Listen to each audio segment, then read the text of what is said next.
ಶಾಸ್ತ್ರಿಗಳೇ, ನೀವೇನು ಹೇಳ್ತಾ ಇದ್ದೀರಂತಾನೆ ನನಗೆ ಗೊತ್ತಾಗ್ತಾ ಇಲ್ಲ. ನೀವು ಏನು ಮಾಡ್ತೀರೋ ನನಗೆ ಗೊತ್ತಿಲ್ಲ. ನನಗೆ ನನ್ನ ಮಗ ರುದ್ರನ ಉಳಿಸ್ಕೊಡಿ ಅಷ್ಟೇ. ಸ್ವಾರ್ಥದ ಸಂಚಿಗೆ ಸಿಕ್ಕಿದ ಮನುಷ್ಯನು ಸದಾ ಒದ್ದಾಡ್ತಾನೆ ಇರ್ತಾನೆ. ಅದು ಅವನ ತಪ್ಪಲ್ಲ, ಮನಸ್ಸಿನದು. ಅದು ಅರಿಷಡ್ ವೈರಿಗಳ ಜೊತೆ ಸದಾ ಹೋರಾಡ್ತಾನೆ ಇರುತ್ತೆ. ಆದರೆ ಗೆಲ್ಲೋದು ಮನಸ್ಸೇ ಹೊರತು ಮನುಷ್ಯ ಅಲ್ಲ.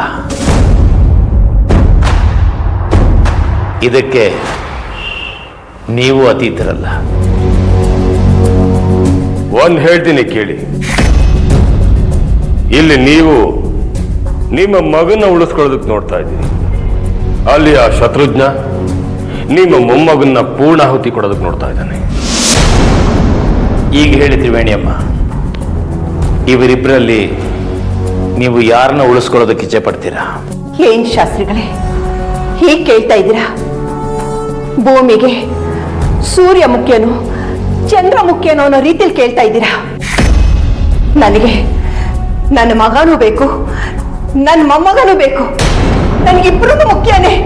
ಅದು ಮಾತ್ರ ಸಾಧ್ಯ ಇಲ್ಲಮ್ಮ. ನಿಮಗೆ ರುದ್ರ ಬೇಕಾದ್ರೆ ಅರ್ಜುನನ ಕಳ್ಕೋಬೇಕು. ಅರ್ಜುನ ಬೇಕಾದ್ರೆ ರುದ್ರನನ್ನ ಕಳ್ಕೋಬೇಕು.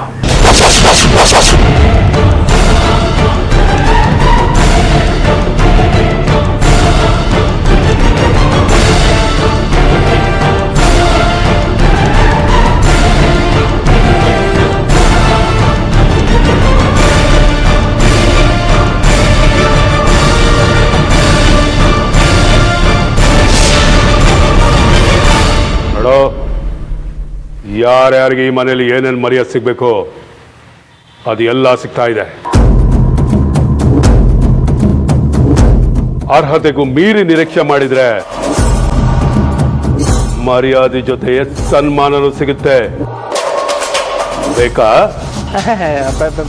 ಬೇಡ ಬಿಡಿ, ನೀವು ಕೊಡೋ ಸನ್ಮಾನ ನನಗೆ ಗೊತ್ತು, ಬೇಡ.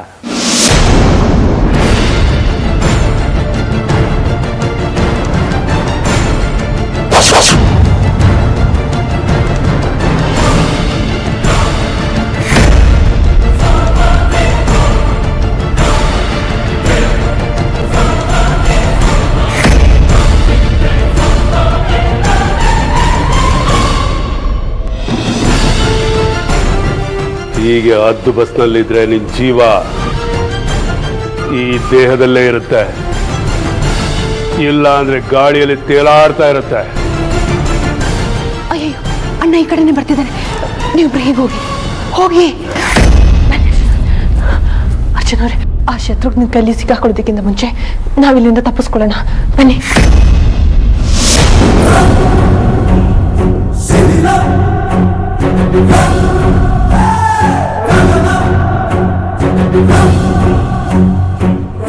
ಅರ್ಜುನ್ ಅವರೇ, ಏನ್ ಮಾಡ್ತಿದ್ದೀರಾ? ನನಗೆ ಗೊತ್ತು ನೀನು ಅಮೃತ ಅಲ್ಲ ನಾಗಿಣಿ ಅಂತ. ಅದಕ್ಕೆ ಆ ಶತ್ರುಘ್ನ ಕೈಲಿ ನೀನು ಒಪ್ಸೋಣ ಅಂತ.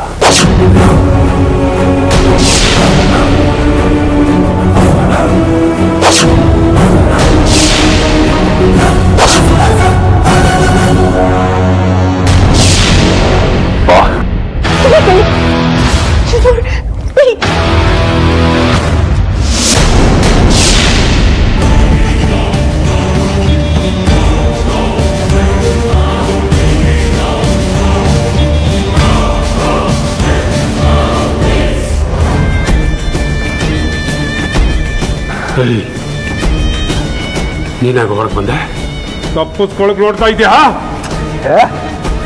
ನೀವು ಅನ್ಕೊಂಡಿರೋ ಹಾಗೆ ನಾಗ ನಾನಲ್ಲ. ನೀವು ಬೇಕಾಗಿರೋ ನಾಗಿನಲ್ಲಿ ಓಡೋಗ್ತಾ ಇದ್ದಾಳೆ. ನಿನ್ನ ಮಾತನ್ನು ನಂಬೋ ತಾಳ್ಮೆ ಆಗ್ಲಿ, ನೀನು ಹೇಳಿದ್ದನ್ ಕೇಳೋ ಸಹನೆ ಆಗ್ಲಿ ನನ್ಗಿಲ್ಲ. ಮೊದಲು ನನ್ನ ಜೊತೆ ಬಾ.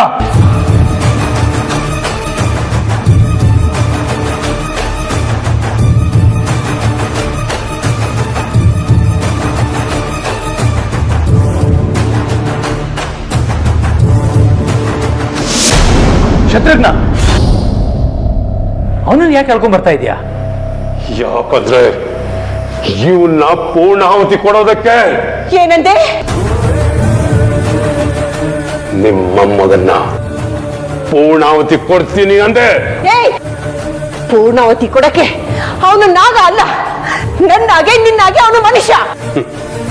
ನನ್ನಿಂದ ನೀನು ಮೊಮ್ಮಗನ್ನ ಕಾಪಾಡ್ಕೊಳ್ಳೋಕೆ ಹಸಿ ಸುಳ್ಳು ಹೇಳಿದ್ರೆ ನಾನ್ ನಂಬುವಷ್ಟು ಮೂರ್ಖ ಅಲ್ಲ. ಮೂರ್ಖ ಅಲ್ಲ, ಶತಮೂರ್ಖ ನೀನು. ಶಾಸ್ತ್ರಿಗಳೇ, ಮತ್ತಿನ್ನೇನು? ಯಾವ ಕೆಲಸ ಮಾಡಿದ್ರೆ ನಿನಗೆ ಅಪಾಯ ಅಂತ ನಾನು ಹೇಳಿದ್ನೋ ಅದೇ ಕೆಲಸ ಮಾಡಕ್ ಹೊರಟಿದ್ಯಾ. ಮತ್ತಿನ್ನೇನ್ ಕರಿಬೇಕು ನಾನು ನಿನ್ನ? ನೀವ್ ಏನೇ ಹೇಳಿದ್ರು ನಾನ್ ನನ್ನ ನಿರ್ಧಾರದಿಂದ ಹಿಂದೆ ಸರಿಯೋದಿಲ್ಲ. ನನಗೆ ನನ್ನ ಗರುಡ ದೇವಸ್ಥಾನದಲ್ಲಿ ಪೂಜೆ ಹೋಮ ಆಗುವುದಷ್ಟೇ ಮುಖ್ಯ. ನೋಡು, ಇವನ್ನ ಪೂರ್ಣಾವತಿ ಕೊಡೋದಿಕ್ಕೆ ನಾನು ಒಪ್ಪೋದಿಲ್ಲ. ಯಾರು ಕೇಳ್ತಾರೆ? ಶತಘ್ನ, ನೀನು ಅರ್ಜುನನ್ನ ಕರ್ಕೊಂಡು ಹೋಗೋದ್ರಿಂದ ನಿನ್ನ ಎಲ್ಲ ಸಮಸ್ಯೆಗಳು ಬಗೆಹರತ್ತೆ ಅಂತ ಅನ್ಕೋಬೇಡ. ಇರೋ ಸಮಸ್ಯೆಗಳಿಗೆ ಇನ್ನಷ್ಟು ಸಮಸ್ಯೆಗಳು ಸೇರ್ಕೊಂಡು ಕಗ್ಗಂಟಾಗಿ ನಿನ್ನ ಕುತ್ತಿಗೆಗೆ ಸುತ್ತಕೊಳ್ಳುತ್ತೆ. ಇಲ್ಲ, ಶತ್ರುಘ್ನ ಮಾಡಕ್ ಹೊರಟಿರೋದು ಸರಿಯಾಗಿ ಇದೆ. ಇವನು ಹೀಗೆ ಮಾಡ್ಲಿಲ್ಲ ಅಂದ್ರೆ ಆ ನಾಗಿಣಿ ರುದ್ರನ್ನ ಮುಗಿಸ್ತಾಳೆ.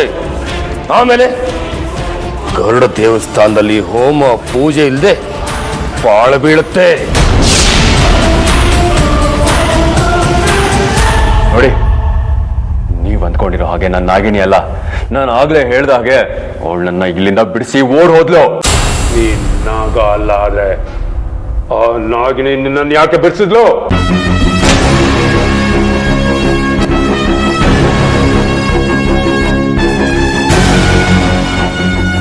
ಯಾಕೆ ಸುಮ್ಮನಾದೆ? ಮಾತಾಡು. ಅದೇ ನನಗೂ ಅರ್ಥ ಆಗ್ತಾ ಇಲ್ಲ. ನೀನು ಹೇಳುವುದೆಲ್ಲ ನಂಬ್ಕೊಳ್ಳೋಕೆ ನಾನು ಕಿವಿಯಲ್ಲಿ ಹೋಗ್ಕೊಳ್ಳಿಲ್ಲ. ಬಾ.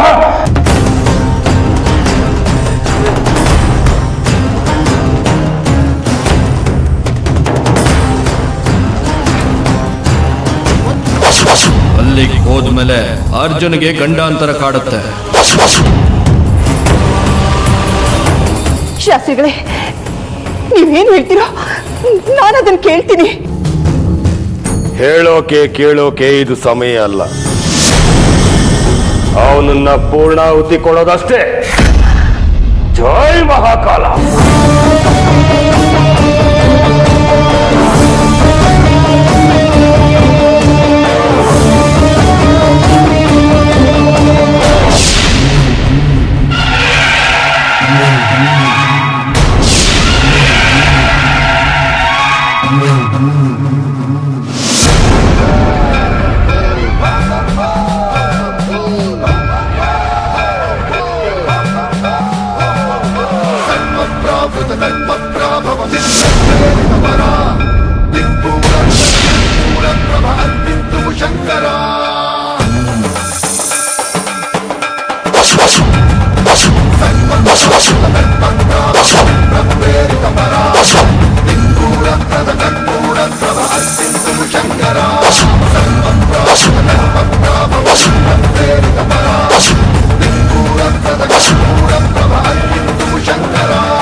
ಹೇ ಶತ್ರುಘ್ನ, ನೀನು ಅಲ್ಲಿ ದೇವಸ್ಥಾನದಲ್ಲಿ ಬಲಿ ಕೊಡೋದಕ್ಕಿಂತ ಮುಂಚೆ ನಾನು ನಿನ್ನ ಬಲಿನ ಇಲ್ಲಿ ತಗೋತೀನಿ. ನಿನಗೆ ನಿನ್ನ ಜೀವ ಮುಖ್ಯನೋ ಅಥವಾ ಪೂರ್ಣಾಹುತಿ ಮುಖ್ಯನೋ ನೀನೇ ನಿರ್ಧಾರ ಮಾಡು. ನೀನು ಬದುಕಬೇಕು ಅಂದ್ರೆ ಅರ್ಜುನ್ ಅವ್ರನ್ನ ಈಗ್ಲೇ ಬಿಡಬೇಕು.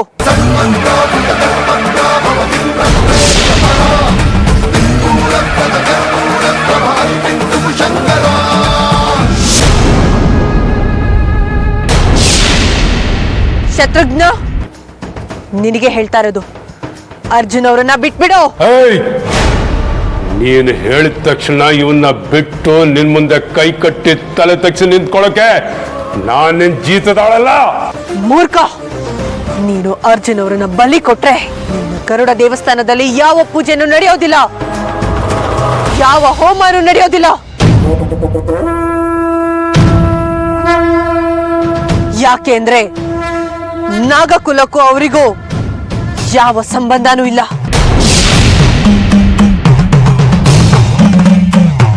ಅರ್ಜುನ್ ಅವರೇ, ನೀವಿಲ್ಲಿಂದ ಹೋಗಿ. ನಾಗಿಣಿ, ನೀನು ನಮ್ಮ ಕುಟುಂಬದ ಹಿಂದೆ ಬಿದ್ದಿರೋದು ನಾಗಮಣಿಗೋಸ್ಕರ. ಆದ್ರೆ ನನ್ನನ್ನು ಯಾಕೆ ಕಾಪಾಡ್ತಾ ಇದೆಯಾ ಅಂತ ನನಗೆ ಅರ್ಥ ಆಗ್ತಾ ಇಲ್ಲ.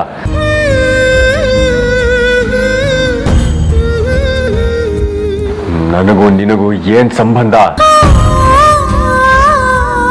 ಹೇಳು? ನನಗೂ ನಿನಗೂ ಏನ್ ಸಂಬಂಧ?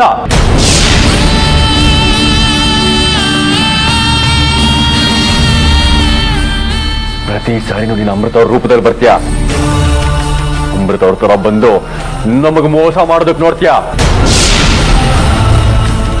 ನೀನು ಅಮೃತ ಅವ್ರೇನಾದ್ರೂ ಒಂದೇನಾ?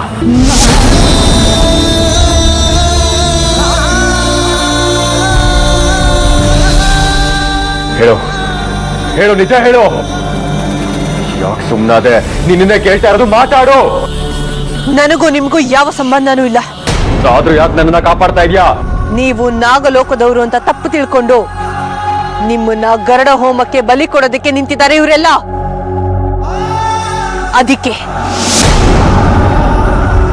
ನಾಗಕುಲದ ಹೆಸರಲ್ಲಿ ಯಾರಿಗೂ ಅನ್ಯಾಯ ಆಗ್ಬಾರ್ದು. ಯಾವ ನಾಗಕುಲದವರು ಸಹ ಇದನ್ನ ಒಪ್ಕೊಳ್ಳೋದಿಲ್ಲ. ಅದಕ್ಕೆ ನಾನು ನಿಮ್ಮನ್ನ ಬಿಡಿಸ್ತಾ ಇರೋದು. ಇಷ್ಟು ಬಿಟ್ರೆ ಬೇರೆ ಯಾವ ದುರುದ್ದೇಶನೂ ಇಲ್ಲ.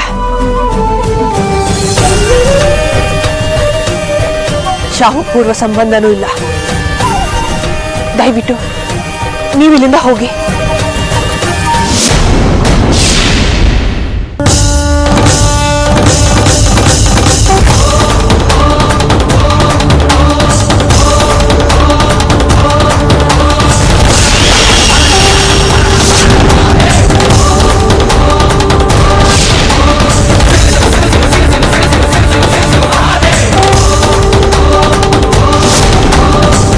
ನೀವು ಹೋಗಿ.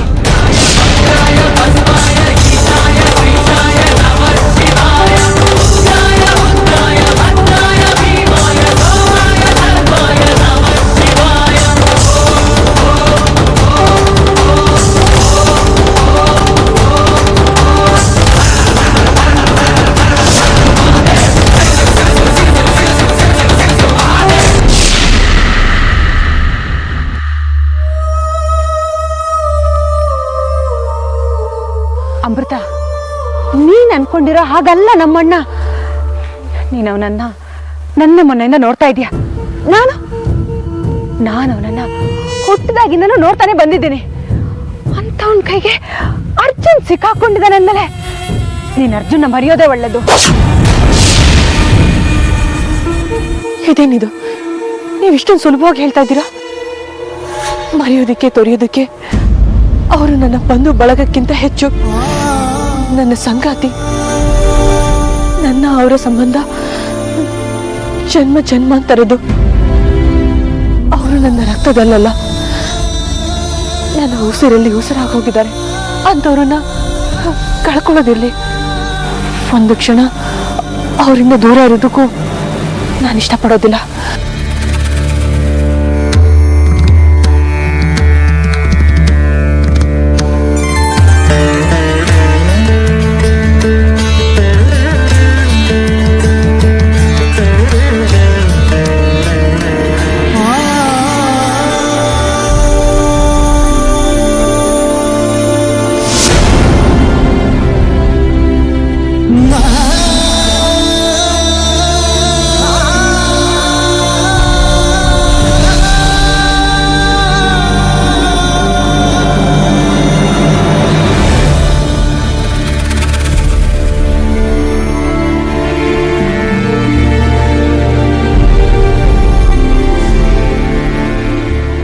ಅರ್ಜುನವ್ರೆ, ಯಾಕೆ ಅಳ್ತಾ ಇದ್ದೀರಾ?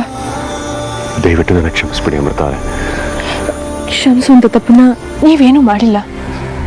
ನನ್ನ ಪ್ರೀತಿಲಿ ಮುಳುಗಿರೋ ನಿಮಗೆ ನಾನು ಮಾಡೋ ಯಾವ ತಪ್ಪು ಕಾಣಿಸೋದಿಲ್ಲ ಅಲ್ವಾ? ನೀವೇನು ತಪ್ಪು ಮಾಡಿಲ್ಲ. ನೀವು ಇಲ್ಲಿಂದ ಹೋಗೋಣ ಅಂತ ಹೇಳಿದಾಗಲ್ಲ ನೀವು ಅಮೃತ ಅಲ್ಲ ನಾಗಿಣಿ ಅಂತ ಹೇಳಿದ್ದೀನಿ. ಅದು ತಪ್ಪಲ್ವಾ? ನಿಮ್ಮನ್ನ ನಾಗಿಣಿಗೆ ಹೋಲಿಸಿದ್ದೀನಿ, ಅದು ತಪ್ಪಲ್ವಾ?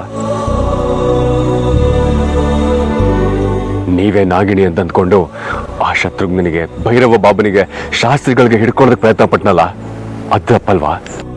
ಅಲ್ಲ, ನಿಮ್ಮ ಸ್ಥಾನದಲ್ಲಿ ಬೇರೆ ಯಾರೇ ಇದ್ದಿದ್ರು ಹೀಗೆ ಮಾಡ್ತಾ ಇದ್ರು. ಯಾಕೆ ಅಂದ್ರೆ ಆ ನಾಗಿಣಿ ನನ್ನ ರೂಪದಲ್ಲಿರೋದ್ರಿಂದ. ಇದನ್ನ ಇಷ್ಟು ಹಗುರವಾಗಿ ತಗೊಂಡಿದ್ದೀರಾ ಅಂತಂದ್ರೆ ಇದರಲ್ಲೇ ಗೊತ್ತಾಗುತ್ತೆ ನೀವು ನನ್ನ ಎಷ್ಟು ಪ್ರೀತಿಸ್ತೀರಾ ಅಂತ. ನಿಮ್ಮ ಪ್ರೀತಿನ ಅರ್ಥ ಮಾಡ್ಕೊಳ್ದೆ ನಿಮ್ಮನ್ನ ನಾಗಿಣಿಗೆ ಹೋಲಿಸ್ದೆ ಅನ್ನೋ ಪಾಪ ಪ್ರಜ್ಞೆ ನನಗೆ ಪ್ರತಿ ಕ್ಷಣ ಕಾಡ್ತಾ ಇರುತ್ತೆ ಕಣ್ರಿ. ಅದೆಲ್ಲ ಏನೂ ಇಲ್ಲ. ಅದನ್ನೆಲ್ಲ ನೀವು ಈ ಕ್ಷಣನೇ ಮರ್ತ್ಬಿಡಿ. ಸರಿ ಬನ್ನಿ, ಮೊದಲಿನಿಂದ ತಪ್ಪಿಸ್ಕೊಳ್ಳೋಣ. ಈ ಊರನ್ನ ಬಿಟ್ಟು ಹೋಗೋದಕ್ಕೆ ಸಾಧ್ಯ ಇಲ್ಲ.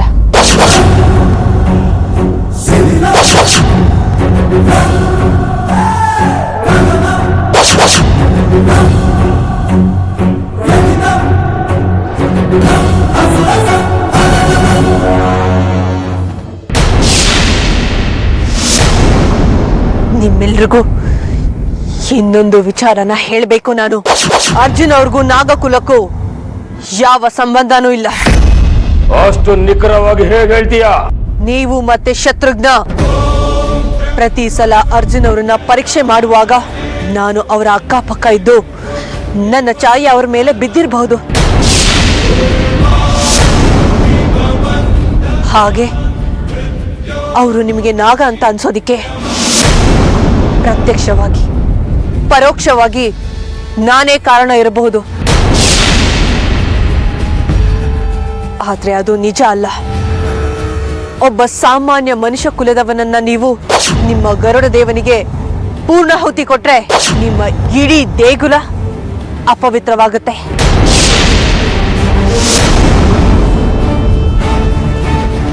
ಯಾವುದೇ ಕಾರಣಕ್ಕೂ 11 ವರ್ಷಗಳ ಕಾಲ ನಿಮ್ಮ ದೇವಸ್ಥಾನದಲ್ಲಿ ಪೂಜೆ ಪುನಸ್ಕಾರಗಳು ನಡೆಯೋದಿಲ್ಲ.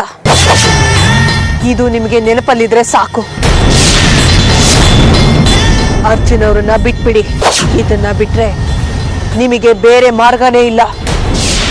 ಹಾಗೆ ಊರ ಗಡಿಯಲ್ಲಿ ಹಾಕಿರೋ ಆ ಹೋಮದ ಭಸ್ಮದ ಗೆರೆನ ತೆಗೆದುಬಿಡಿ.